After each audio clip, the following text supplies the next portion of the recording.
Olá pessoal, sejam todos bem-vindos aos comentários dos julgamentos do TST. E o que é mais importante aqui que a gente garimpou para vocês para a sua prova da advocacia pública. Eu sou o professor Elton Kramer e vou acompanhá-los aí nessa jornada aí de verificar o que saiu de mais importante no mês de abril para a sua prova, para o seu concurso. Vamos lá, sem mais demoras, vamos analisar o que o TST julgou de mais importante aqui. O primeiro julgamento que eu trago aí é a respeito das férias e pagamento efetuado no direito do dia de fruição, né? Foi efetuado, aliás, no primeiro dia de fruição, né? O que acontece isso aí, esse pagamento à vista da súmula 450 do TST?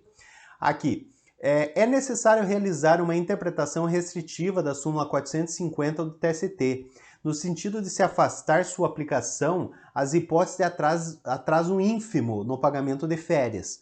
Nessa esteira, cabe destacar o fato de que a sanção prevista na súmula, ora em comento, era uma construção jurisprudencial por analogia, a partir da conjugação dos artigos 145 e 137 da CLT.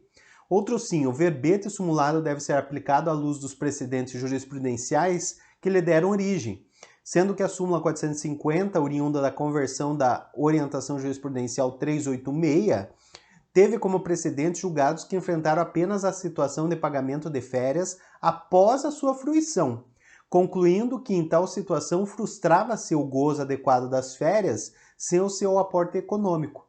Na espécie, a praxe empresarial era do pagamento das férias coincidindo com o seu gozo, hipótese que, além de não se trazer prejuízo ao trabalhador, acarretaria enriquecimento ilícito se sancionada com o pagamento em dobro, sem norma legal específica previsora de sanção. Pessoal, aqui é uma previsão que nós temos na súmula 450 do TST, que visa atender aqueles trabalhadores que têm o pagamento a destempo do seu direito de férias. Acompanhe comigo o que diz a súmula.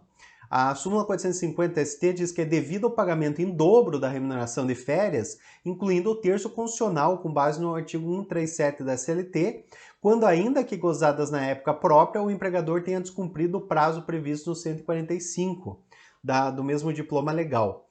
Isso quer dizer o quê? Que muitas vezes você tem as suas férias gozadas, mas o pagamento referente a essas férias é feito a destempo.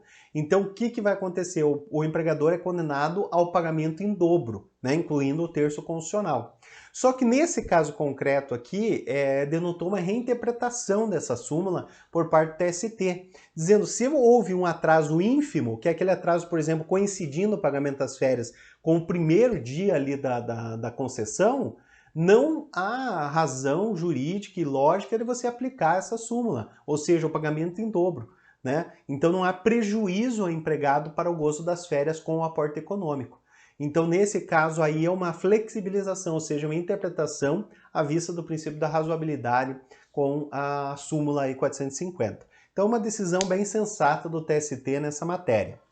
Vou trazer outra decisão agora que também me chamou a atenção, verificando aí o informativo do TST, a questão da litigância de má-fé e a utilização indevida da ação civil pública pelo sindicato. Olha aqui, será que se aplica ou não nesse caso? Vamos ver o que aconteceu. O Tribunal ACO confirmou sentença pela qual o sindicato foi condenado ao pagamento de multas por litigância de má-fé, por entender que formulou pretensão contra texto expresso em lei por via manifestamente inadequada, referindo-se ao recebimento das contribuições sindicais por meio de ação civil pública. Entretanto, a utilização de via processual inadequada para viabilizar a pretendida contribuição sindical, por si só não configura má-fé, mas mero exercício do direito de ação. A adoção indevida da ação civil pública não configura pretensão contra texto expresso em lei, não estando inserida nos citados dispositivos. Por outro lado, cabe destacar que quando ajuizada a ação subjúdice, 6/4/2018, que ocorreu, o Supremo Tribunal Federal ainda não havia decidido ações em controle concentrado de constitucionalidade acerca das alterações promovidas pela Lei 13.467, de 2017, que falava sobre a autorização prévia do empregado para desconto da contribuição sindical, o que somente ocorreu em 29/6/2018, ou seja, bem depois, né? Declaração de constitucionalidade que ocorreu. Né? Nesse contexto, o sindicato, ao pleitear a contribuição sindical, não formulou pretensão contra texto expresso em lei, não podendo ser considerado litigância na má-fé. Então, nesse caso aí, o que fez? O sindicato ajuizou uma ação civil pública para discutir a questão do desconto ou da autorização do empregado para ter o desconto da contribuição sindical. Ainda estava polêmico, né, sobre a constitucionalidade daquele dispositivo promovido pela reforma trabalhista. Aí, com a declaração de constitucionalidade do Supremo, já bateu, colocou uma pedra final sobre essa discussão. Mas quando ele ajuizou a ação, ainda não estava decidido, não estava consolidado. Então não caberia litigância de má-fé nesse caso, ok? Outra questão, essa decisão aqui, esse entendimento, aliás, eu já tratei em informativos passados do TST, que no caso de jornada excessiva, e para você ter a condenação em dano existencial, você tem que ter a comprovação do prejuízo, né? Então aqui o TST, já em outro julgamento, aqui 29 de outubro de 2020, firmou o entendimento de que o cumprimento de jornada extenuante pela prestação de horas extras habituais, por si só, não resulta em dano existencial, sendo imprescindível a demonstração efetiva do prejuízo ao convívio familiar e social. Segundo o ministro Vieira de Mello Filho, relator do processo, não se pode admitir que, diante da comprovação da prestação de horas extraordinárias, se extrai automaticamente a conclusão de que as relações sociais do trabalhador foram rompidas ou que o seu projeto de vida foi suprimido do seu horizonte.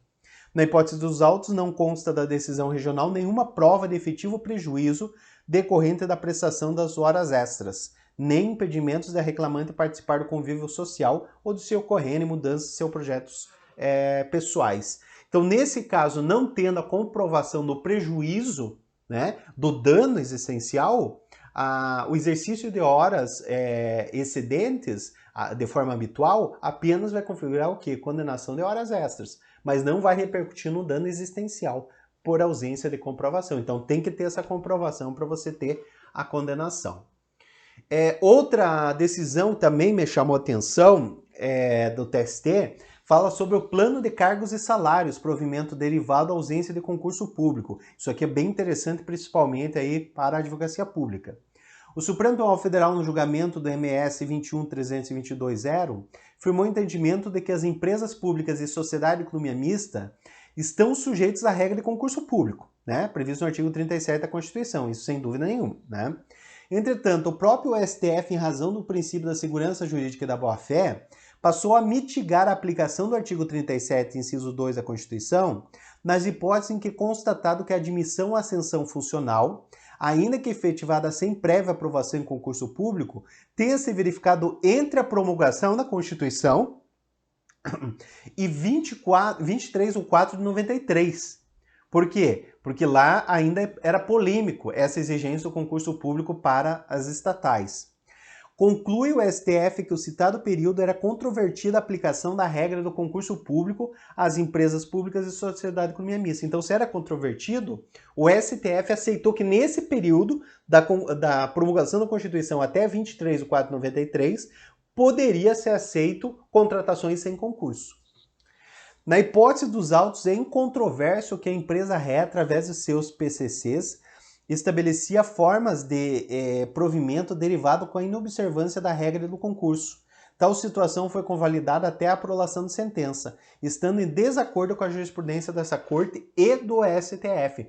Então, nesse caso, se ele pegou um período posterior, né, então ele já não teria albergado aí frente ao entendimento do STF. Então essas contratações poderiam ser anuladas e retiradas ali porque houve desobediência à regra do concurso público.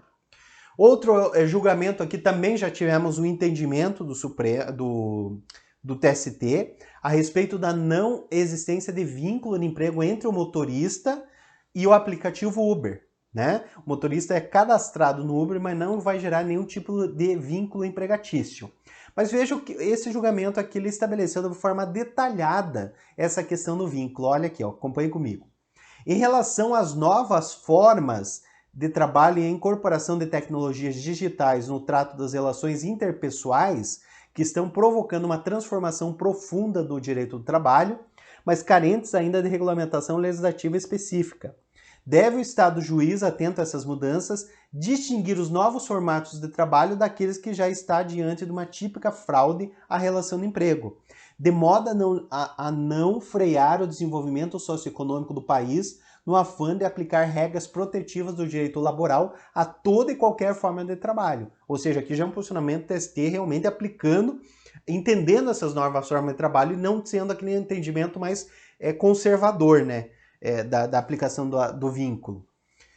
Nesse contexto, analisando à luz do artigo 2º e 3º da CLT, a relação existente entre o Uber e os motoristas que se utilizam desse aplicativo para obterem clientes do seu serviço de transporte tem-se que, primeiro, quanto à habitualidade, inexiste obrigação de uma frequência pré-determinada ou mínima de labor pelo motorista para o uso do aplicativo, estando a cargo do profissional definir os dias e constância que irá trabalhar. Isso é verdade. Então, por exemplo, o motorista que é cadastrado no Uber, ele escolhe se ele vai trabalhar de manhã, se vai trabalhar manhã e tarde, se vai trabalhar só à noite. Enfim, não há uma habitualidade, não há uma obrigatoriedade que ele esteja naqueles horários a serviço do Uber. Então você já retira essa questão da habitualidade, esse requisito.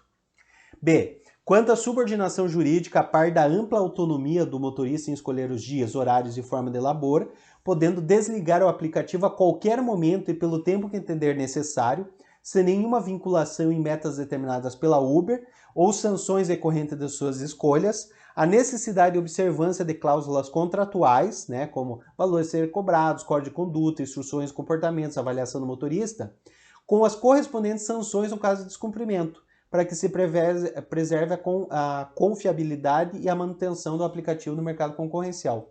Não significa que haja ingerência no modo de trabalho, ou seja, não há subordinação também. Prosseguindo. C. Quanto à remuneração, o caráter autônomo da prestação de serviço se caracteriza por arcar o motorista com os custos da prestação. Então não ficaria o risco do empregador, entre aspas, que seria a Uber. Então ficaria todo a cargo do autônomo, que seria o motorista. Então manutenção do carro, combustível e IPVA, cabe a ele a responsabilidade por eventuais sinistros, multas, atos ilícitos, dentre outros, né? Ainda que a empresa provedora da plataforma possa vir a ser responsabilizada solidariamente em alguns casos, além dos percentuais fixados pela Uber, né? A cota parte do motorista entre 75% e 80% do preço pago pelo usuário. Então, já quanto à alegada subordinação estrutural, não cabe ao Poder Judiciário ampliar conceitos jurídicos a fim de estabelecer o vínculo empregatício de profissionais que atuam em novas formas de trabalho emergentes da dinâmica do mercado concorrencial atual. Então isso quer dizer que entre Uber e motorista não há vínculo de emprego. Isso já se encontra consolidado no âmbito do TST, ok? Outra questão interessante que eu trago para vocês é um caso de interrupção de prescrição. Diz o seguinte: antes do advento da referida lei, a questão da interrupção da prescrição mediante o ajuizamento de protesto judicial estava pacificada nesta corte, né, conforme prevê a orientação jurisprudencial 392. Posteriormente foi acrescentado o parágrafo 3º no artigo 11 da CLT, que dispõe: a interrupção da prescrição somente ocorrerá por ajuizamento da reclamação trabalhista, mesmo que juízo incompetente, ainda que venha a ser extinta sem resolução no mérito, produzindo efeitos apenas em relação aos pedidos idênticos. Registre-se que, apesar do referido parágrafo estabelecer a interrupção da prescrição somente ocorrerá com o ajuizamento da reclamação trabalhista, fecha aspas, deve-se interpretar que o termo reclamação trabalhista abrange toda ação tendente a postular o cumprimento ou preservação de direitos, envolvendo empregado e empregador. No mesmo norte, a doutrina define que a citada expressão deve ser interpretada de maneira sistemática e teleológica, de modo a ser entendida de forma ampla e em harmonia com o artigo 202 do Código Civil. Então, ou seja, a reclamação trabalhista você tem que ter uma interpretação extensiva do que seria ele de constituir imóvel o empregador a ponto de interromper a prescrição. Portanto, o ajuizamento do protesto judicial pelo sindicato autor se encontra albergado pelo artigo 11, parágrafo 3º do CLT, isto é, interrompe a prescrição quanto aos pedidos indicados. Isso porque, baseado em interpretação sistemática e teleológica das normas, não há qualquer incompatibilidade com os dispositivos da CLT e do Código Civil. Então, nesse caso aí, você tendo um protesto praticado pelo sindicato e ali colocando os os pedidos relacionados com aquele caso concreto, você tem interrupção da prescrição. Então essa previsão de reclamação trabalhista não precisa ser formalmente a reclamatória trabalhista. Pode ser algum instrumento processual que constitui mora o devedor, no caso o empregador, ok? E temos aqui, por último, uma decisão que fala sobre uma fundação hospitalar de saúde, o médico de plantão e o teto constitucional. Veja que questão interessante. Isso aqui com certeza vai demandar a interpretação do Supremo na sequência. Mas veja aqui o que o TST julgou. Considerando, portanto, se tratar de fundação que, embora regida por direito privado, presta serviços e políticas voltados à consecução do direito fundamental à saúde estadual, né? Desempenhando, por conseguinte, típica atividade de Estado, conforme previsão expressa nos artigos 5º e 196 da Constituição Federal, tem incidência a limitação do teto remuneratório, previsto no artigo 37, inciso 11 da Constituição. A singularidade do caso concreto reside na inclusão das horas extraordinárias realizadas pelo médico, ora recorrido, no cálculo do teto remuneratório e a consequente possibilidade de se efetivar ou não a glosa da referida parcela da sua remuneração. Ou seja, você paga até o teto, o que extrapolar, você glosa, né? Ou seja, você não vai pagar para o médico. Essa é a ideia. Nessa diretriz, inclusive, a Corte Suprema já decidiu, no julgamento do RE 609.381, que o teto estabelecido na Emenda Constitucional 41 possui eficácia imediata, submetendo-nos à referência de valor máximo todas as verbas remuneratórias percebidas ainda que adquiridas em regime legal anterior. O adicional de horas extraordinárias possui natureza remuneratória e, portanto, deve sim se sujeitar ao teto remuneratório. Então aqui o TST aplicou ao teto remuneratório as horas extraordinárias. Destaca-se, por fim, que a distorção do caso concreto pode ser resolvida por meio de prestações alternativas por parte da administração, a exemplo da utilização do sistema de compensação de horas, não se podendo admitir seja o limite do teto ultrapassado, infringindo dessa forma a letra da Constituição. Então veja, aqui até o TST, ele além dele falar que deve obedecer o teto, porque as horas extraordinárias são verbas remuneratórias, então sujeitas ao teto, deu sugestão para a administração pública. Então, se você não quer extrapolar o teto, então promova um banco de horas. Então o médico trabalha, extrapolou, ele compensa no outro dia ou na outra semana. Então veja, até o TST aqui foi orientativo também nesse acordo. Mas enfim, pessoal, essas são as principais questões que eu queria trazer para vocês. Não tinha grande quantidade nesse informativo que saiu no mês de abril, mas são bem relevantes, né? A gente pode utilizar bastante isso na prova de Direito de Trabalho e Processo de Trabalho. Ok? Fico por aqui por hoje e nos encontramos agora no mês que vem, né? Com mais informativos. Muito obrigado e até a próxima!